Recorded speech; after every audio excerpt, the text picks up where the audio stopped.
Hi everyone, welcome back to my channel. সবাই কেমন আছো? আশা করছি সবাই খুব ভালো আছো। তোমাদের প্রিপারেশন কেমন চলছে অবশ্যই কমেন্ট করে জানিও। আর পরীক্ষা তো বেশি দিন বাকি নেই, যদিও এখন আর ফর্ম ফিল আপ হয়নি।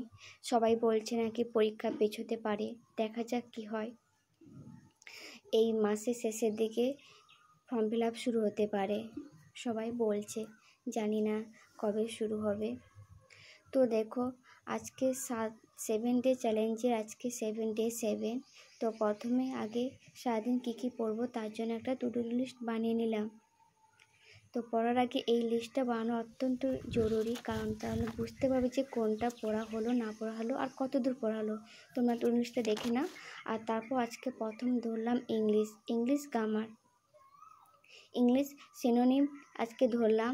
এগুলো আমি ইউটিউব ক্লাস থেকে খাতায় তুলেছি। আমি বই পড়ি, প্র্যাকটিস সেটে রাইমার্টিন সেটে প্র্যাকটিস সেটটা দেখি। আর ইউটিউব ক্লাস থেকে যত ইউটিউব ক্লাস হয়েছে সিনোনিম অ্যান্টোনিম সব আমি খাতায় তুলে রেখেছি, সেগুলো আমি পড়ি। তোমরাও চেষ্টা করবে সিনোনিম অ্যান্টোনিমগুলো ইউটিউব থেকে পড়া, কারণ এগুলো তো ইংলিশ, তো কেউ বলে দিলে পড়লে অনেকদিন মনে থাকে। আমি এটা মনে করি, জানি তোমাদের কি হয়। আমার এটা মনে হয় যে সিনোনিম ইউটিউব ক্লাস থেকে পড়লে খুবই ভালো হয়। তোমরাও চেষ্টা করো, কারণ সিনোনিম অ্যান্টোনিম প্রতি বছর 4টা করে আসে। সিনোনিম থেকে 2টো আর অ্যান্টোনিম থেকে 2টো, মানে 4টা কোশ্চেন তো আসেই থাকে প্রতি বছর। তোমরা কোশ্চেনগুলো সলিউশন করলে দেখতে পাবে প্রতি বছর আসেই।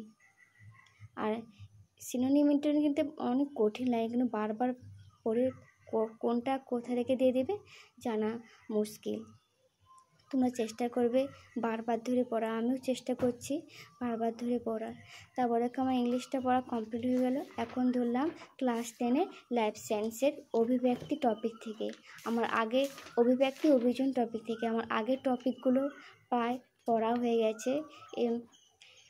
এটা অভিব্যক্তি ধরলাম, এর থিওরি পোর্শনটা পড়বো। এই পড়ার পর এরপর থেকে শুধু এমসিকিউ সলিউশন করবার প্র্যাকটিসের কারণে আমি এখনও সহায়িকাগুলো ধরিনি, কারণ আগে থিওরিটা পড়েছি, তারপর এমসিকিউগুলো সলিউশন করব। আর অভিব্যক্তি অভিযোজিত টপিকটা বেশি বড় নয়, ছোট, আর বেশি ইম্পর্টেন্ট টপিকগুলো পড়ে নিচ্ছি।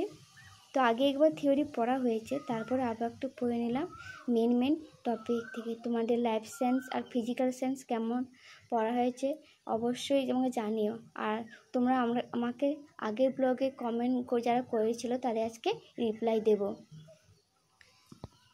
চন্দ্রিমা ঘোষ, তুমি বলেছ যে আর ফিজিক্যাল সায়েন্স কতবার পড়া হয়েছে। আর ফিজিক্যাল সায়েন্স প্রায় অনেকবার পড়েছি, তাও মনে নেই, প্রায় 2-3বার রিভিশন করেছি।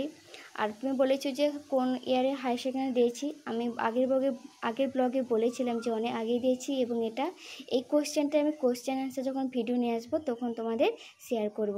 তারপর শুভ্রানন্দী বলেছ যে আমি আগের ইয়ারে এক্সাম দিয়েছি নাকি। হ্যাঁ, আমি আগের ইয়ারে এক্সাম দিয়েছি, ফার্স্ট অ্যাটেম্প আগেরবার।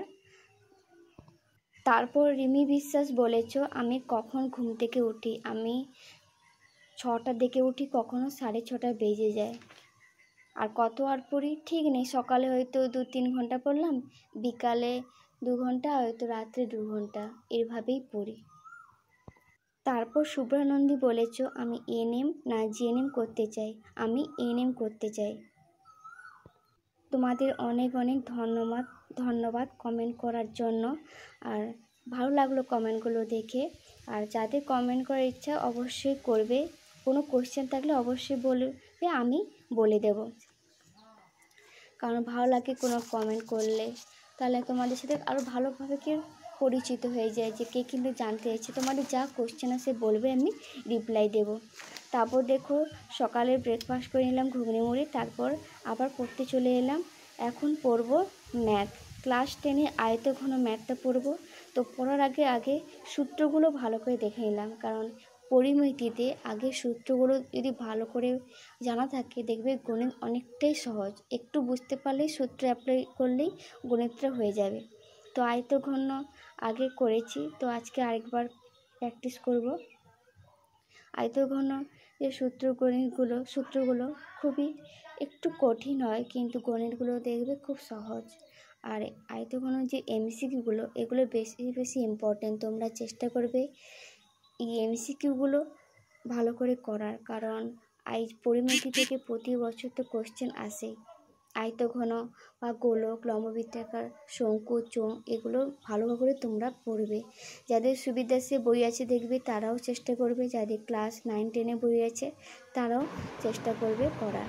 তো করার পর মক টেস্ট ধরলাম। আমি প্র্যাকটিস সেট নিয়েছি এনএম আর জেএনএম এই টপিক, মানে এই বইটা নিয়েছি। তো আগে দুটো হয়ে করেছি, আজকে সেট 3 নম্বরটা করব। কারণ মাঝে মাঝে প্রতিদিন করি না, মাঝে মাঝে মক টেস্টটা দেই, বই থেকেই আমি দেই, যাতে একটু মানে বোঝা যায় যে কোনটা ইম্পর্টেন্ট বা কোনটা পড়া বাকি রয়েছে বা কোনটা আরও বেশি করে পড়তে হবে, সেগুলো ভালো করে বুঝতে। তোমরা চেষ্টা করবে প্রতিদিন অন্তত একটা করে মক টেস্ট দেওয়া। মক টেস্ট দেওয়া খুবই জরুরি, কারণ তোমরা তোমাদের নিজের যে কতটা যে ঘাটতি তোমরা বুঝতে পারবে। আর মক টেস্টটাকে বলবো একটা তো কোশ্চেন তো লাগেই। 2024 সালে এসেছিল, লেগেছিল কোশ্চেন। 2023 সালেও দেখলাম মক টেস্টে কিছু কোশ্চেন দিয়েছে। তোমরাও চেষ্টা করবে যে কোনো একটা বাজারে মক টেস্ট বই, চলতি মক টেস্ট বই কিনে নেবে। আর আমি অনলাইন থেকে মক টেস্ট দিই না, আমি এই বই কিনেছি, বই থেকে মক টেস্টগুলো দিই। এই যে হয়ে গেছে গণিত, ইংলিশ, লাইফ সায়েন্স করলাম, ফিজিক্যাল সায়েন্স, এই যে অনেকগুলো হয়েছে, অনেকগুলো পারিনি, যেগুলো কোশ্চেন সেগুলো হয়নি। তারপর দেখো দুপুরে স্নান করে চলে এসেছি, এখন যাবো ভিডিও অফিসে, একটু কাজ আছে।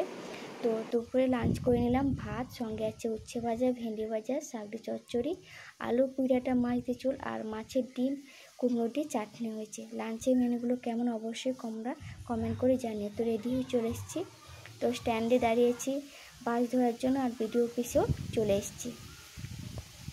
তো দেখো টু ডু লিস্টে এই ইংলিশটা কমপ্লিট হয়েছে, life science, math, mock test, আর জিকে, ফিজিক্যাল সায়েন্স ক্লাস 10 এটা বাকি থাকলো, কারণ রোদে ভিডিও অফিসে গিয়েছিলাম, তো পুরোটা কমপ্লিট করতে পারলাম না, কারণ মাথা যন্ত্রণা করছিল, এসে ঘুমিয়ে পড়েছিলাম, আর ভালো লাগছে না, তো আর পড়িনি।